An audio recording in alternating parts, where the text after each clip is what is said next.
Сәлем қыздар, бүгін сіздерге өте керемет жаңа жылдық салаттың рецептімен бөлісейін деп отырмын. Егер сіздер жаңа жылға қандай салат жасасам болады деп ойлап отырсаңыздар, бұл рецепт сіздерге арналады. Видеоның соңына дейін көріңіздер.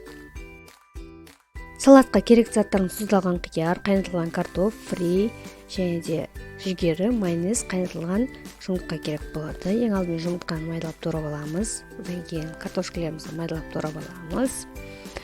Артынша тұздалған қиярымызды осылай сақтап турап аламыз. Оның үстіне консервіленген жүгерімізді салып, аздап татымына қарай тұз салып, майонезімізді салып, жақсылап араластырып аламыз. Жаңа жылдық түрлі безендірулер жасасаңыздар болады. Мен картофель пайды осылай үстіне безендіріп қойдым да, анарды осылай әр жеріне қойып сәндеп шықтым.